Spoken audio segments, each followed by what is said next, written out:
Hi there, everyone, and thanks so much for joining me here at the BMCC eShip show. We are broadcasting at least once a week with entrepreneurs and organizations that help entrepreneurs here in New York City.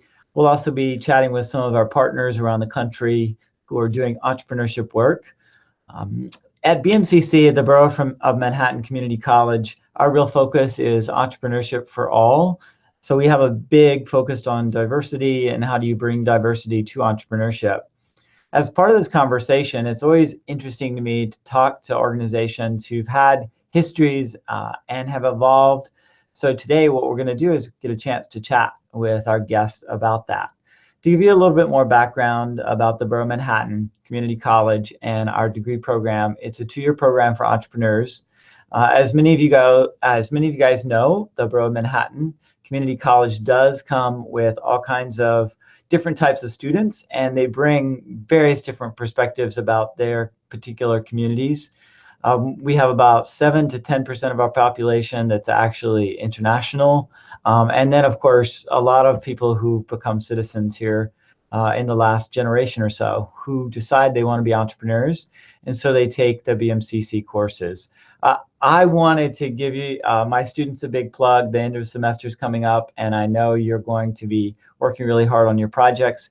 I hope you enjoy the video that I put together for you today and this person that I am excited to chat with you about. It's always a pleasure whenever I do get a chance to chat with folks who run organizations, especially associations. I'll talk for a second about associations, because associations are those places where people gather together with a common idea about something, a common goal about something. And 9 times out of 10, it relates around different types of interest. Some of them are professional interest, and other times it's related to something that's trying to be accomplished. And I think in this situation, when we're talking about the New York Distance Learning Association, who's our guest today, we have a chance to talk and see how an association has evolved itself using entrepreneurial methods. Thomas Capone, who's the CEO and chairman of the New York Distance Learning Association, he does have an extensive background as an entrepreneur. So we get a double-edged sword here in terms of opportunity to have conversations with someone like Thomas, who's going to talk about being an entrepreneur, and then also talk about how an association goes through transformations related to being entrepreneurial. Thomas, I just wanted to give you a quick little welcome and say thanks so much for being part of this. It's always a pleasure to have you, and I look forward to engaging with you over this conversation now. And just so you know, Thomas, it looks like you took over the mute, and so you'll have to unmute yourself. I muted you, but I think you muted yourself too, so that there you go. I wanted to tell you that early instead of having all kinds of conversations. Well, that's the first time I've ever muted myself in my life, virtually or otherwise. So how about that? Yeah, I feel the same way. My students would be like, really, you have a mute button? Tell me where this is. I want to know. Very good. Well, it's wonderful to be here. Thanks so much. I'm looking forward to this chat.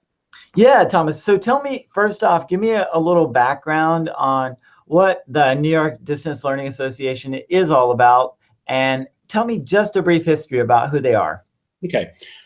Well, the Distance Learning Association is a very storied, long, historic organization. I guess back in the day, even folks like Ted Kennedy were on the board of directors and such. I mean, it's about 40 years old, maybe almost 50. Technology back then, I guess, was putting VHS tapes in envelopes and mailing them. You know, that was distance learning back in the day. And we've been talking about video conferencing and all kinds of technology since I think the 1960s with the World's Fair, when they had the first video conference cameras and such. But distance learning has really morphed. And my battle cry used to be, well, everything is distance learning, right? Did you ever watch a TED Talk? That's a version of distance learning. Did you ever watch a documentary on Netflix? That's a version of distance learning. I got into it because I was a salesman right? The most noble of all professions. I was a salesman, and I was attending the distance learning meetings as a good salesman should, because I was selling audio conferencing and web conferencing and video conferencing. So I said, oh, this is a target rich environment. I should go to these meetings because these are the people that are going to buy the audio conferencing and the web conferencing. So, and everything was going great, but I was slowly watching the distance learning meetings go down, and like less and less people were attending. And finally it came up to, oh yeah, I'm not going to these things anymore. It's just a bunch of salesmen trying to sell stuff. I'm like, ooh, they're talking about me, But the economy, when the economy went bad, as a 501c3 nonprofit, the sponsorships dried up, and the donations, etc. So it was really hard for a nonprofit to survive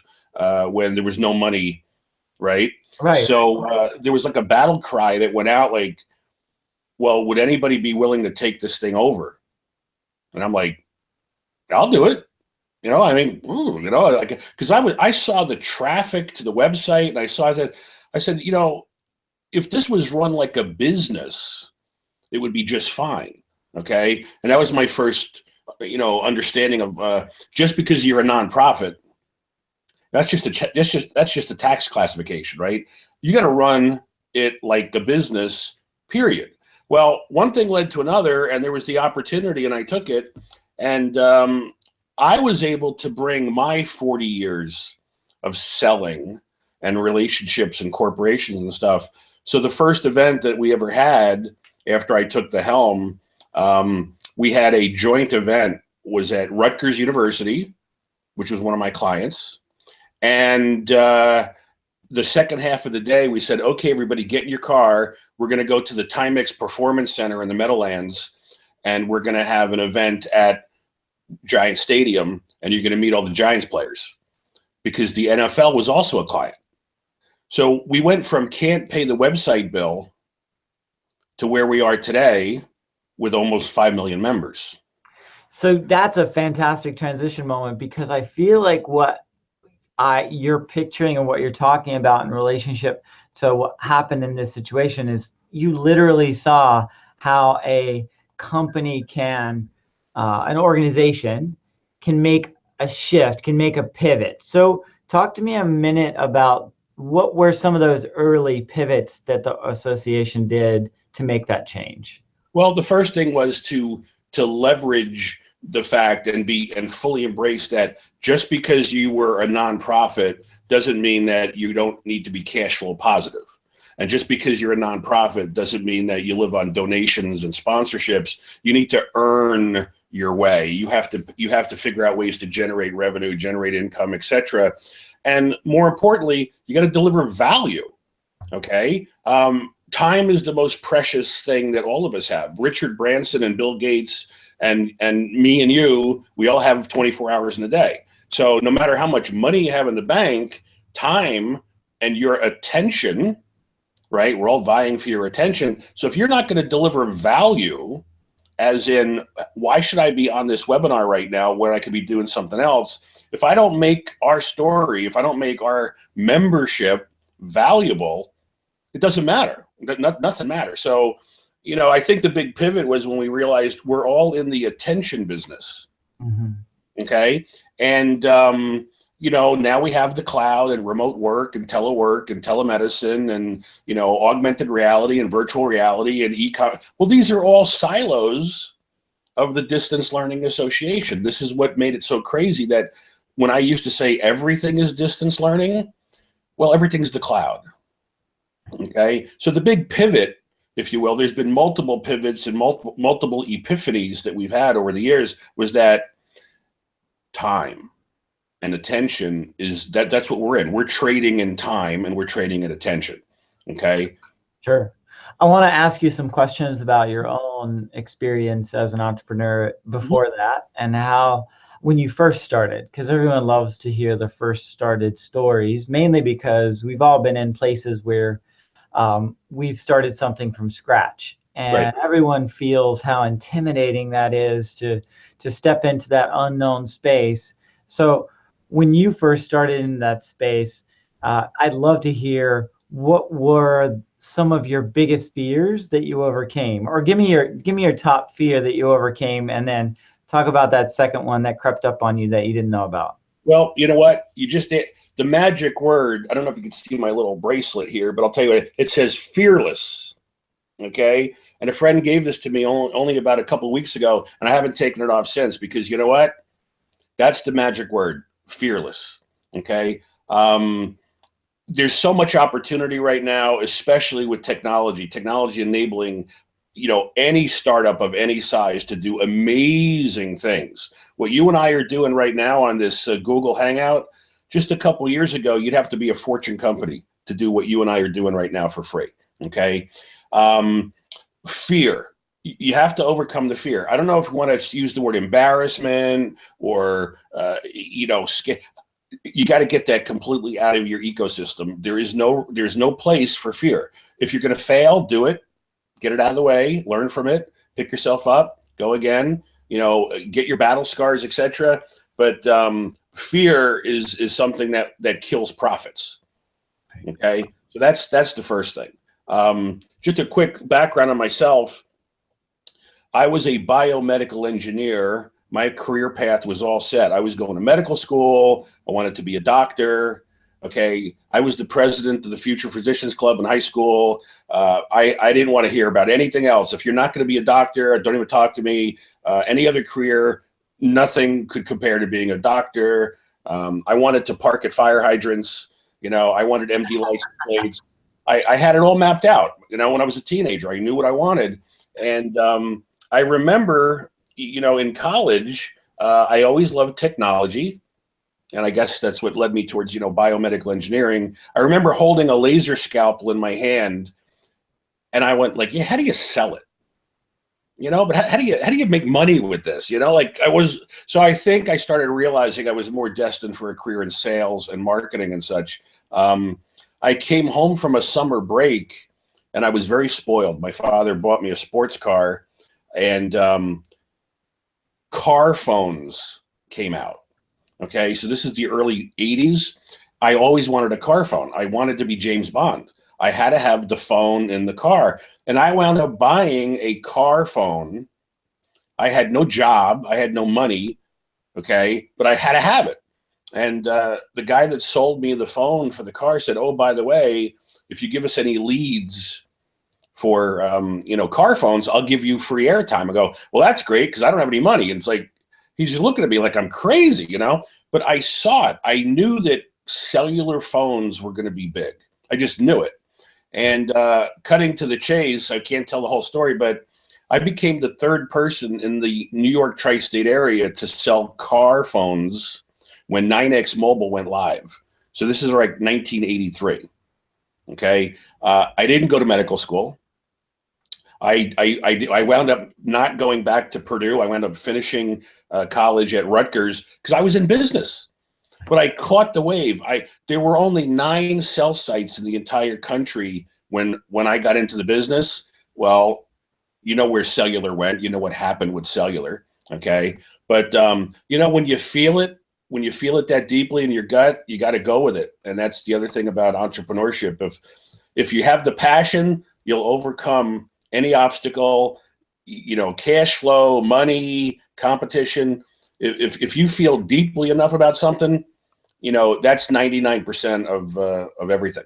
So I hear you. And I just want to cover a couple of things about the NYDLA, just because you guys are doing some amazing things, and people need to know about the types of things that you're working on. So I'm going to share a couple of the things that are there and that you have on your website, just because it really is a great space for them to go to and learn things.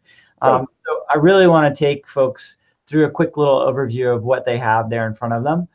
When you do go to the I want to call you NYDLA. You taught me how to say that, and now I just want to say it all the time. But the New York DLA organization, their website, really straightforward. I love it. It's got all this great information right here at the top of it. And then I went over to the Startup Spectacular, which is the event that's just around the corner. It's kind of shocking how soon this is. You look at this, it's actually November 20th through the 21st, right here in Times Square. By the way, I'm a a former Microsoftie. I used to work at Microsoft quite a lot. Yeah, that was a great thing. I really loved it. And when their offices moved to that location, that's actually where I would work sometimes. So spectacular opportunity here. If you look at what's being offered, just wanted to put that out to folks and let them know. I also wanted to let them know that the organization itself has a whole philosophy toward entrepreneurship that I think is worth discussing and worth diving into a little bit more. There's a component of this that we can get into here. Yep.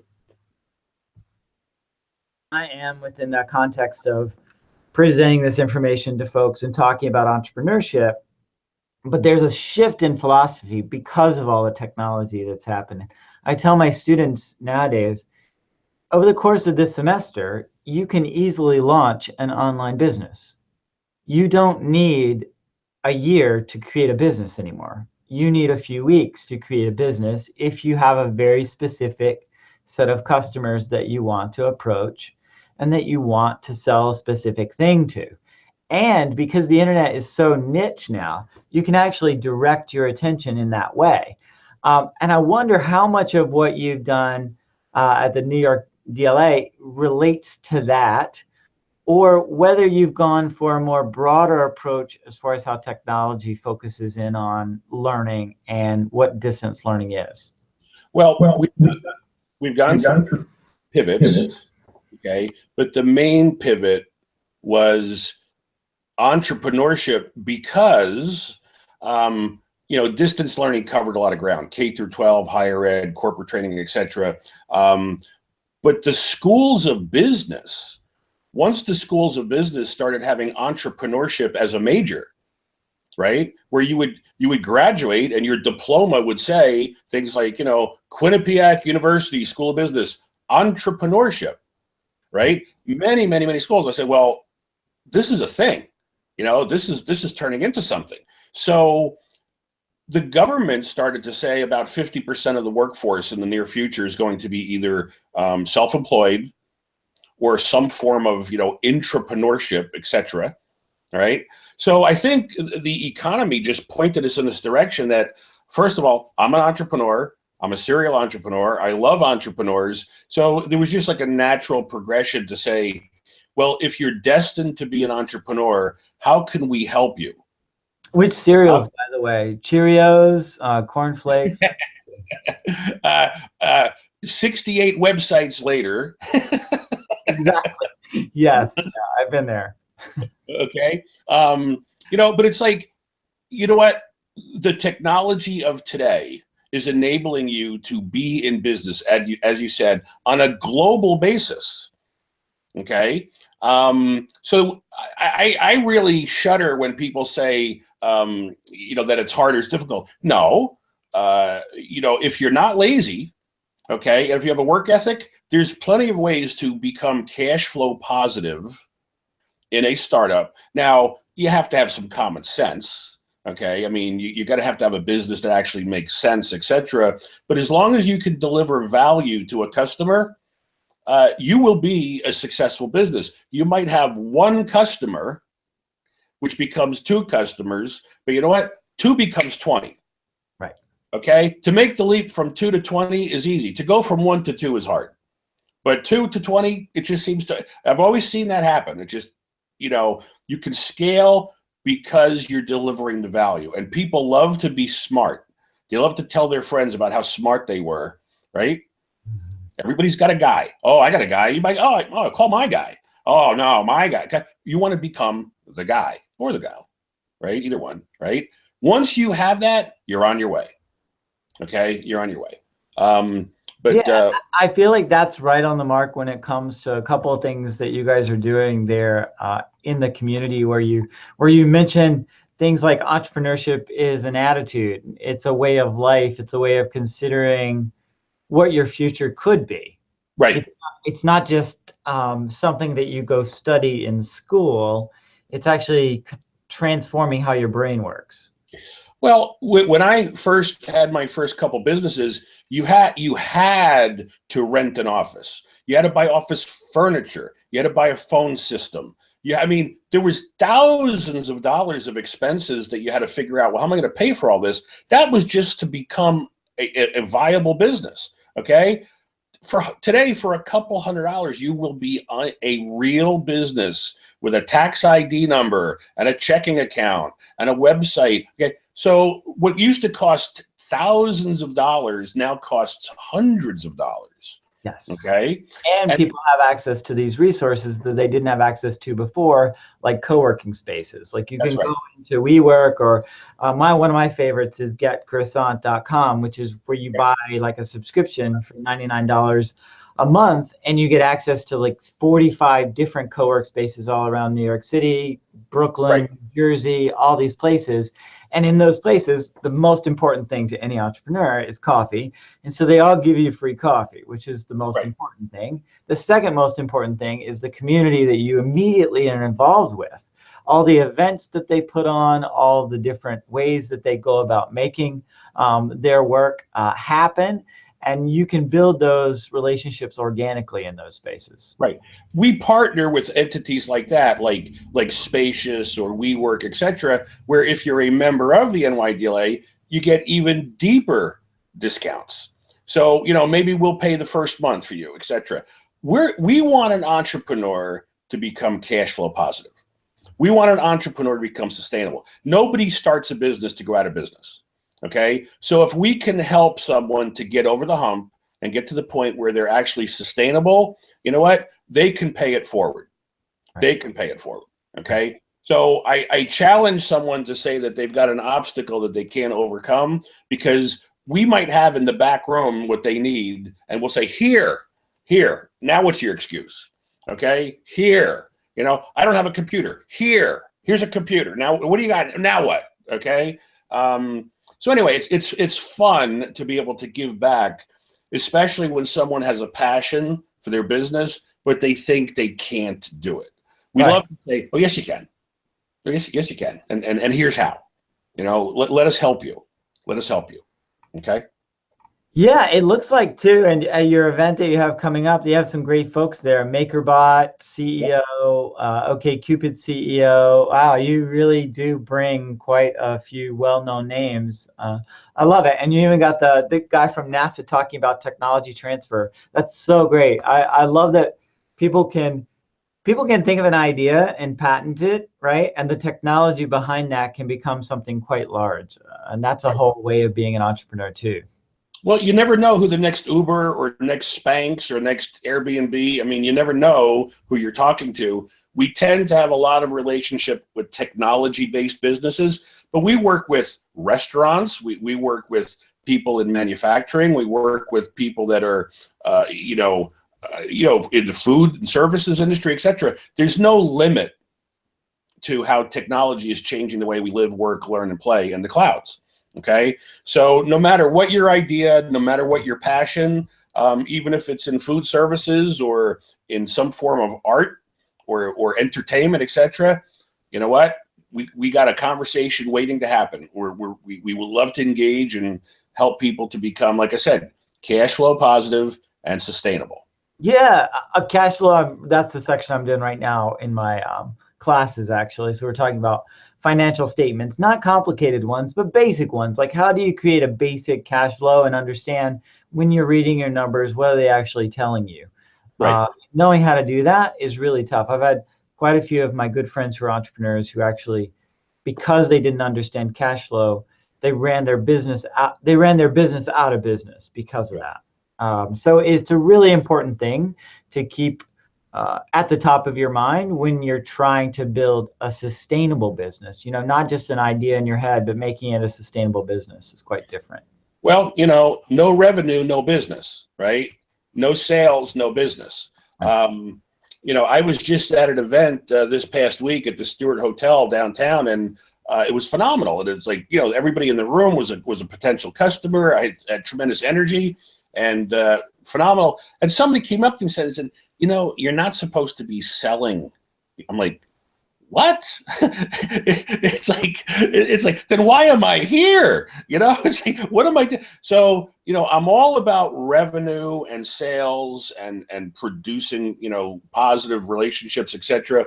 But some of the basic rules of business, seem to be avoided or missed, regardless of the school of business that you graduate from, or even if you just, coming straight out of high school. I think that's part of what we help is, we have subject matter experts that can give knowledge and coaching and, just life stories that a brand new entrepreneur, I don't even know if you can get that in a school of business. It's just this one-on-one mentorship from people who have been there. Yeah.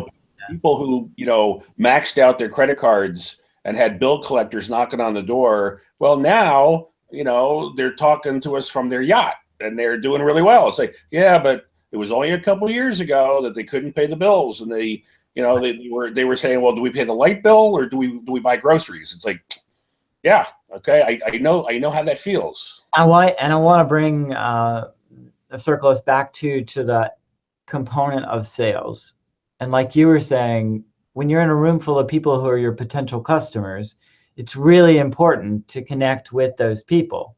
Yes. Finding your customer and connecting with them on a regular basis. That's called sales. We like to say, get to know your customer now and put it in all these different types of words to make it sound different, because sales for a while was a dirty word, but everyone needs to have revenue, and revenue comes from some kind of sale of something, as I tell my students. Find something of value and get it to your customers. A couple of questions from my students that they had given me a day or so ago, and I asked them that I would be meeting with you. They are specifically asking about what is distance learning and what's its relationship to entrepreneurship. So that was a question that they had. Okay. And that was not a planted question, but it's a great question, because here we go. Ready? When I do a keynote, I'll say things like this. Raise your hand if you sent anybody a telegram in the last 12 months. Ha, ha, ha. Okay. Well, our largest sponsor, American Telephone and Telegraph, better known as AT&T, they never dropped the last T, right? It's still AT&T, right? Who knows what the first machine was that International Business Machines ever made? IBM. Mm-hmm. The meat cutter, a meat cutter. And now we have IBM Watson, okay? So distance learning has really become digital learning. It's digital living now, okay? So NYDLA, I think we're going to stay with the name because it gets millions of hits every month, okay? We're not going to change it, but AT&T never dropped the last T, all right? So it's a morphing, right? It's not distance learning, it's digital living. Yes. So what you and I are doing right now is definitely a form of digital living. But this archived recording could be sent out to thousands of people. It could even become a subset of an online course, right? So it's all mixed together. And that's where I would say things like, do you ever watch a TED Talk? That's distance learning. Okay. And this is why so many of our sponsors like Shopify or AT&T or First Data or PayPal or Stripe, they want to talk to the e-commerce person who's doing remote work. Remote work is a subset of distance learning. Yes. Yeah. And I love that you brought the whole ecosystem together. We're coming up on the last couple of minutes of the webinar. I like to keep it at half an hour. I also, one thing everyone will listen to or get a chance to listen to is this will be converted into a podcast, because people are going podcast crazy now. And it's important to be in all different kinds of arenas. So I look forward to doing that kind of transformation. The New York Distance Learning Association, and specifically, it's been such a pleasure, Thomas, to have you. Thomas Capone, who's the CEO of the organization, has transformed it and made it into now a very viable way of thinking about digital content, digital information, digital ways of interacting with each other. And I love that the D is there in your name, so you get a chance to use it for years to come and move forward with that one. Thanks again for being part of the show. And I wish you all the luck. And I also look forward to, I won't be able to make it to the event. I have another thing. I'll actually be flying to another location, but I'm going to tell all my students about it because I'd love them to attend it and soak up all that knowledge. Beautiful. I had a great time today. Thanks for your time. Excellent. All right. Thank you very much, Thomas. Have a great day. Bye-bye.